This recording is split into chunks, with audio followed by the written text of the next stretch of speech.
ఈ దేశ నిర్మాణం చేసినటువంటి క్రైస్తవ సమాజం, ఈ దేశ నిర్మాణం చేసినటువంటి క్రైస్తవ సమాజం కలలుగన్నటువంటి రాజ్యం స్క్రీన్ మీద మీకు కనిపిస్తా ఉంది. 1807లో abolishment of the slavery act నీ రాజు తీసుకొచ్చాడు. జోగిని అనే వ్యవస్థను కూల్చడానికి నీ రాజు తీసుకొచ్చాడు.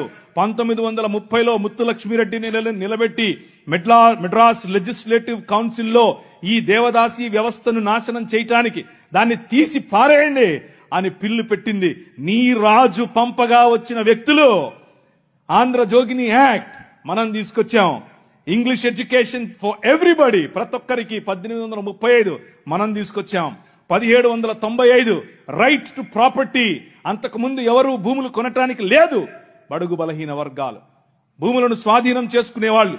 నీకేంద్ర రే మల్లిగా అనేవాళ్ళు, నువ్వెవర రే ఈరిగా అనేవాళ్ళు, నువ్వెవర రే బయటుండు, నువ్వు మా ఇంటికి రావద్దు, నీ నీడ పడద్దు అన్నారు. కానీ నీ రాజు నీకు అధికారం ఇచ్చాడు. భూమి కొనుక్కునే అధికారం, భూమిలో పండించుకునే అధికారం, పండించిన దాన్ని తినే అధికారం నీది. అంతకు ముందేమయ్యేది? భూమి తీసుకుని కష్టపడి మంచిగా పనిచేసి ఇంత పండు పండిన తర్వాత ఒత్తడయ్యారు, ఏట్రా ఇది ఏటి బాబండింది, అమ్మగారికి కావాలంటే ఇచ్చిరాపో అంటే నోరు మూసుకొని ఇవ్వాలి అంతే. అదే చట్టం. కానీ ఈరోజు అది కాదు. నువ్వు పండించింది నువ్వు తింటావు, నువ్వు పండించింది నీ పిల్లలు తింటారు, నువ్వు పండించింది ధైర్యంగా నీకోసం పెట్టుకుంటావు, పొదుపు చేసుకుంటావు. కారణం ఏమిటి? నీ రాజు, రాజులకు రాజు, ప్రభువులకు ప్రభువు, కైసర్ అగస్తస్ మరియు కైసర్ తిబేరియస్ల ప్రతినిధి అయిన పిలాతు ముందు నిలబడుకొని నా రాజ్యము నీ రాజ్యము లాంటిది కాదని చెప్పాడే ఆ రాజు. Right to property, right to education, abolishing killing children. చిన్న పిల్లలను కొనుక్కొని వెళ్లే వాళ్ళు రాజమండ్రి. ఆయన ఒకసారి రాశారు, ఈ దాన్ని ఏమంటారు, కాటన్ గారు ఆయనకు రాసినటువంటి కాటన్ గారి గురించి రాసినటువంటి పత్రిక ఒక పుస్తకంలో ఇలా రాసిందట.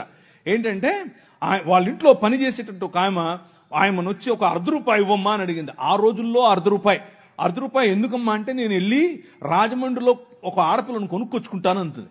ఏంటి కొనుక్కొచ్చుకుంటావా? ఎందుకు? అది మన పరిస్థితి ఆ రోజుల్లో. పిల్లలు నమ్ముకునేటటువంటి బతుకులు, తినటానికి లేని బతుకులు, పిల్లలు నమ్ముకునేటటువంటి బతుకుల నుండి నీ రాజు, నువ్వు అమ్మటానికి వీలు లేదు, నువ్వు చంపటానికి వీలు లేదు. నిర్మాణం కట్టాలంటే పిల్లల్ని చంపరారు, ఏదైనా రోడ్డు వేయాలంటే పిల్లల్ని చంపుతారు, రక్తం పడాలంటారు. ఇలా పిల్లలను, మన పిల్లలను చంపుతూ ఉంటే ఆపింది నీ రాజు. Right to education 1913. నువ్వు పెళ్లి చేసుకుంటే నీ భార్య 7 రాత్రులు బ్రాహ్మణుడితో పడుకోవాలి. ఇది ఈ దేశ చట్టం. నువ్వు నల్లగా ఉన్నావట, నీకు దాన్ని ఏమంటారు, బట్టతలుందంట, రింగులు ఎంటుకలు ఉన్నాయంట, కాబట్టి నువ్వు దాసుడివి, దస్యుడివి, నువ్వు రాక్షసుడివి, నువ్వు మ్లేచ్ఛుడివి. కాబట్టి నీ జీవితాన్ని మార్చాలంటే, కాబట్టి నీ వంశాలు మంచిగా మారాలంటే బ్రాహ్మణుడితో నీ భార్య పడుకోవాలి. కలిగే పిల్లలు ఎలా ఉంటారు? అప్పుడు ఆర్యీకరణ జరుగుతుంది. కృణ్వంతో విశ్వమార్యం అన్నారు. అంటే అర్థం ఏంటి? ఈ ప్రపంచం మొత్తాన్ని కూడా ఆర్యీకరణ చేయాలి అన్నది వారి రాజ్య కళ. The kingdom of Rama, but the kingdom of God, దేవుని రాజ్యం ఏమందో తెలుసా? ఎవరితో పడుకోవక్కర్లేదు. My blood is enough, I will cleanse you from all sin. ప్రతి పాపము నుండి యేసు రక్తము నిన్ను కడిగి పరిశుద్ధనిగా చేస్తుంది. ఎవరి దగ్గర పడుకోవక్కర్లేదు. మనం ఈ దేశానికి ఒక చట్టం ఇచ్చాం. ఏం చట్టం ఇచ్చాం? 1819లో. ఇదంతా నేను సుత్తి కొడుతున్నా అనుకున్నారా? చట్టం ఇది. ఒక్కసారి చరిత్ర తిరిగేయండి. ఇదంతా నీ రాజు చేశాడు ఈ దేశానికి. నీ రాజు తీసుకొచ్చాడు. నల్లట్ట పుస్తకం మోసుకొచ్చినోళ్ళు కష్టపడి పిల్లులు వేసి, రిట్ పిటిషన్లు వేసి, నిలబడి కొట్లాడి నీకు ఇచ్చిన హక్కిది. That is the kingdom of God. No discrimination, right to sit, abolishing child marriages. ఇలా చెప్పుకుంటూ పోతే ఎన్ని చట్టాలు చేశాం మనం.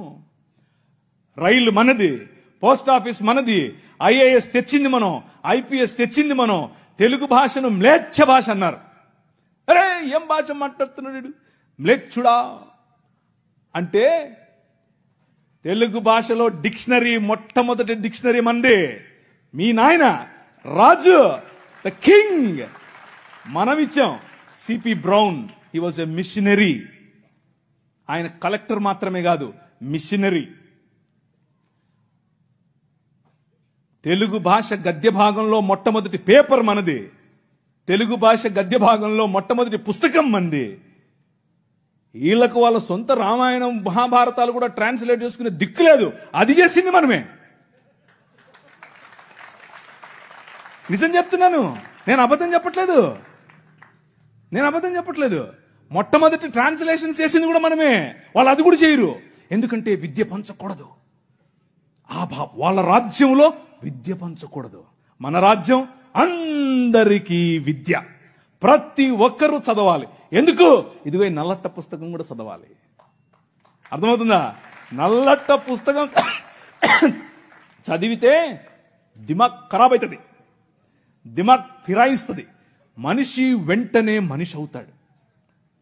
ఈ రాజ్యం మనుషుల కోసం రాజ్యం.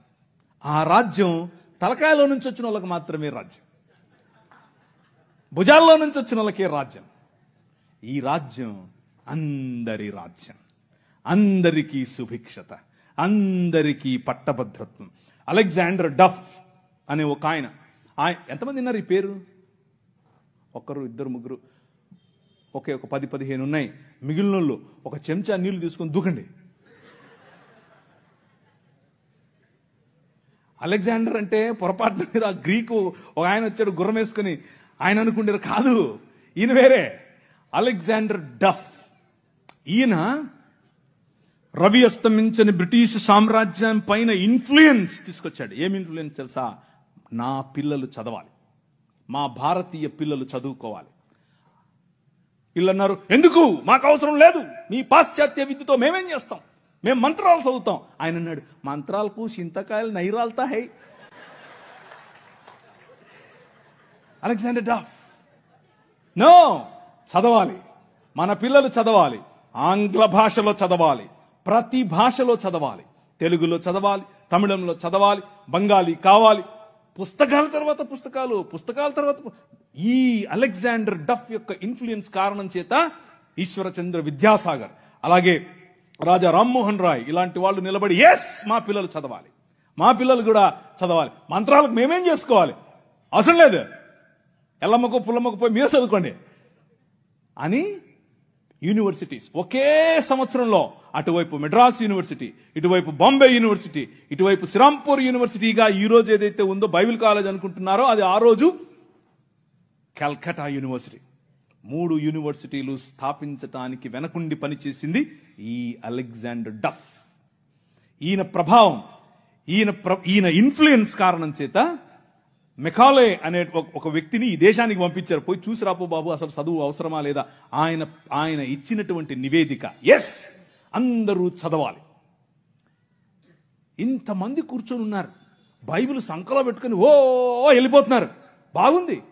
కానీ ఏడి ఒక్క అలెగ్జాండర్ డఫ్? మీ ఊరి ఎమ్మెల్యేని ఇన్ఫ్లుయెన్స్ చేసే దమ్ముందా నీ దగ్గర? మీ ఊరి ఎంపీ దగ్గర నిలబడుకొని మాకు ఇది కావాలి అని అడిగే దమ్ముందా నీ దగ్గర? అలెగ్జాండర్ డఫ్ నీకోసం కొన్ని 100 సంవత్సరాల క్రితం నీ పిల్లల కోసం ఆలోచించాడు. ఎలా కట్టాం ఈ దేశాన్ని తెలుసా? దూరదృష్టి, దూరంచే యుద్ధవాసనను పసిగట్టడం. యోబు గ్రంథంలో రాసినట్టు, గుర్రమును చూచితివా, అది వాడి రౌతును తిరస్కరిస్తుంది, తలతలలాడు ఈటెలను మెలమెలలాడు ఆ బల్లెములను చూసినప్పుడు రా రా అని ఉద్దండ కోపముతో మిడతల వలె గంతులేసి ముందుకెళ్తుంది. యుద్ధం అంటే దానికి అంత ఇష్టం. ఏది, ఎక్కడున్నారు అలెగ్జాండర్ డఫ్లు? రైజ్ అప్, ఇంతవరకు పాట పాడారు. లే నిలబడు, లే నిలబడు. ఎప్పుడు నిలబడతావు ఇంక నువ్వు? నీ చరిత్ర. డాక్టర్ బాబాసాహెబ్ భీమ్రావ్ అంబేద్కర్ గారి మాట అన్నారు. ఆయన కూడా ఒక చోట నేర్చుకున్నదే, మనమే నేర్పాం. The king of this world నేర్పాడు. ఏమన్నారు తెలుసా? చరిత్ర, నీ చరిత్ర తెలుసుకోకపోతే నువ్వు చరిత్రలో లేకుండా పోతావు. ఇది నీ చరిత్ర. ఇది నువ్వు ఈ దేశానికి, ఈ దేశ నిర్మాణంలో నువ్వు సాధించినటువంటి చరిత్ర. దారా యాక్ట్ 1879. దారా అంటే డెక్కన్ అగ్రికల్చరల్ రిఫార్మ్స్ యాక్ట్, దాని పేరు. ఆ రోజుల్లో స్వరాజ్యం లోకమానుడు ఉన్నాడు కదా ఆయన అన్నాడు, ఏమన్నాడు, ఆయన ఎందుకు అంతటానికి, ఎవరికి? పేదలు, బడుగు, బలహీన వర్గాలు వెళ్ళి దాన్ని ఏమంటారు, దున్నుకుంటామయ్యా అంటే, సరే దా. అదేదో ఆ రోజుల్లో సినిమా వచ్చింది, సబ్బు పౌడరు చూపించి వాళ్ళ దగ్గర భూములు తీసుకునేవాడు. ఆ టైప్ ఇడు. అలా చేస్తూ ఉంటే క్రైస్తవ మిషనరీలు అప్పుడున్నటువంటి డెక్కన్ ప్రాంతానికి రాజు అయినటువంటి హైదరాబాద్ హయాంలో వాళ్ళ దగ్గరికి వెళ్ళి ఇన్ఫ్లుయెన్స్ చేసి, నో అలా కాదు, అలా ఉండడానికి వీల్లేదు, దే ఆర్ పెసెంట్స్, వాళ్ళకి అంతంత వడ్డీకి రుణాలు ఇస్తే వాళ్ళు ఎట్లా కడతారు, వాళ్ళు ఎలాగూ కట్టలేరు.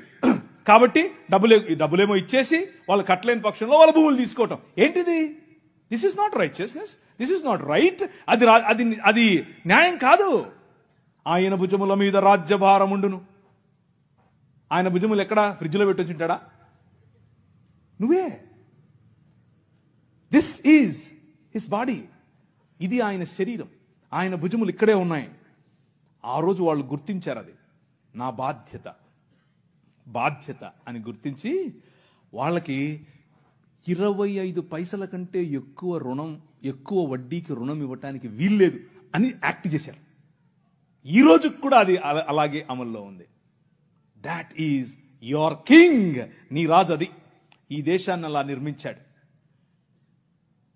శామ్ అగింబాటమ్ అనే ఒక ఆయన గ్రీన్ రెవల్యూషన్ ఈ దేశానికి తీసుకొచ్చాడు. ఓ ఆవులు, మేము దాన్ని నిమురుతాం, మేము దాన్ని పూస్తాం, మేము దాన్ని కడుగుతాం అనేవాళ్ళు. కొంతమంది సిమ్ కార్డు బాబాలు ఉన్నారు, ఈ మాటలే అంటుంటారు. వాళ్ళకి చేతకాల ఎట్లా ఆవులు పెంచాలి, ఎట్లా డైరీ ఫామ్ తీసుకురావాలి, ఎట్లా అగ్రికల్చర్ చేయాలి, మేము నిమురుతూ ఉంటాం, మాకు అదే కావాలన్నారు. కానీ ఏం చేయాల, చూస్తూ ఉన్నారు ఊరికే. కానీ శామ్ అగింబాటమ్ చూశాడు, ఊరికి నిమర్లా పనిచేశాడు. ఎందుకో తెలుసా? యువర్ కింగ్, నీ రాజు భావజాలం వేరు. ఊరికే ఊరికే దాన్ని పట్టుకోనేది కాదు ఆయన రాజ్యం. దాని ద్వారా అనేకులకు ఉపాధి, దాని ద్వారా అనేక కుటుంబాలు బాగుపడాలి, అనేక కుటుంబాలు నూతన పరచబడాలి. ఆయన 21వ అధ్యాయం ప్రకటన గ్రంథం 3, 4, 5 వచనాల్లో సింహాసనాసీనుడైన వాడు ఈ విధముగా సెలవిచ్చుచున్నాడు, ఇదిగో నేను సమస్తమును నూతన పరచుచున్నాను, క్రొత్త ఆకాశము క్రొత్త భూమిగా తయారు చేసేటటువంటి అగ్నిలో పుటము వేసి బయటకు తీసినట్లుగా ఈ ప్రపంచాన్ని పునరుత్థానము చెందించే పనిలో నన్ను వాడుకుంటున్నాడు. That is your king. ఆ రాజు వచ్చాడు, ఆ రాజు పని మొదలెట్టాడు. ఎలా మొదలెట్టాడు? ప్రతి సమాజాన్ని పట్టుకోవటం ద్వారా, ప్రతి ప్రభుత్వాన్ని ప్రభావితం చేయటం ద్వారా. ఆనాడు నిమ్రోదు సమయం మొదలుకొని ఈనాడు నరేంద్ర మోదీ గారి ప్రభుత్వం వరకు హీ ఈజ్ ద కింగ్. ఆయనే నడుపుతున్నాడు, ఆయనే చేస్తున్నాడు. మన జీవితాలను మరింత ప్రభావవంతమైనదిగా చేయటానికి ఈరోజు భారతదేశం అన్ని దేశాల కంటే రిలీజియస్ మైనారిటీస్ పైన ఒత్తిడి తీసుకొని రావటంలో, వారిని హింసించటంలో ప్రపంచంలో ర్యాంక్ నంబర్ 1 మనం. నంబర్ 1 ర్యాంక్ మనమే, మొన్నే వచ్చింది. రిలీజియస్ మైనారిటీస్ అంటే మనమే. మనలను హింసించటంలో భారతదేశం నంబర్ 1. పాకిస్తాన్ కాదు, ఆఫ్ఘనిస్తాన్ కాదు, సోమాలియా కాదు, ఎవరు కాదు, భారతదేశమే. చచ్చిపోయిన వాళ్ళను కూడా గుంత తవ్వి బయటకు తీస్తున్నారు ఛత్తీస్గఢ్లో. ఎందుకు చేస్తున్నారో తెలుసా? ఇదంతా భయం. ఏంటా భయం?